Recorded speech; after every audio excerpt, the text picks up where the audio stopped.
Hey everybody, this is the install video for the Arctic Cat Catalyst front bumper. These are quite simple to install.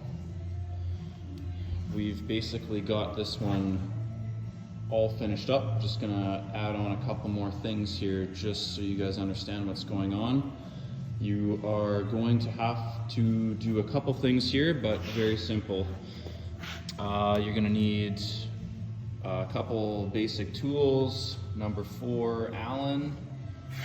Air riveters recommended. We're gonna need a 10 mil and an 8 mil socket or wrench, and a 1/4 inch drill bit. Let's get into it. So with the hood off, you're going to remove the stock front bumper. So you're gonna need an 8 mil socket or flat wrench. Take the front stock bumper off, get it out of the way. With the hood off, you have your rubber boot down here for your tie rod and your lower A-arm. So we have these little clips. Just pull this center pin out with a flat blade screwdriver or trim tool remover kit. The pin just pulls out, and then you can pull the whole assembly out of there. And then there's 2 of these in the center section. We just want this down so we can be able to access through the bottom of the belly pan. And underneath here, where we have these 2 new bolts, there is some factory Torx bolts in these exact locations underneath. So you're gonna have to remove those Torx bolts, Torx screws, get them out of the way. And then with the boots down, there's little retainer clips, just like on the front of the bumper, these style little slide-in clips.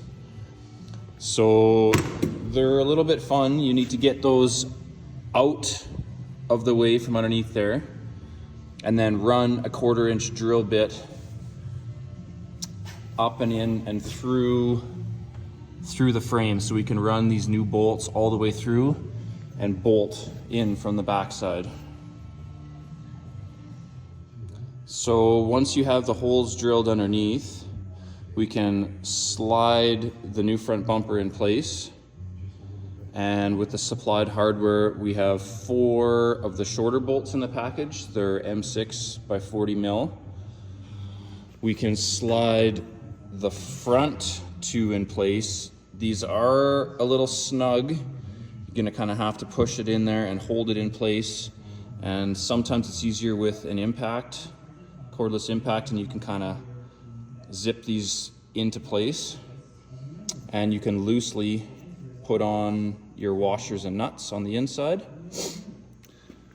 And just leave these top ones not quite all the way through yet. We have another plate that's gonna mount up and in here. So once you have the front 2 in, we can get the longer 2 bolts in the package up and through, get it pushed in place. Sometimes you might have to chase the drill bit through here one more time, just to make sure you get it in the right location, and pop the bolts through, and then washer and nut, and then you can tighten those up underneath, and you can put your boot back on right away if you'd like. All right, with our front bumpers, we give this shear plate, is what we're calling it. It's going to mount in here. This is why we told you not to push these bolts all the way through, because they're going to bolt and go through there. So these machines have a hole, but it is not centered in the frame here. So we've done our best. We've matched this up to a couple different machines, and they're pretty close to the same location. But by chance, we kind of oval this hole out. You might have to run a 3/16 bit through here just so you can get the rivet in.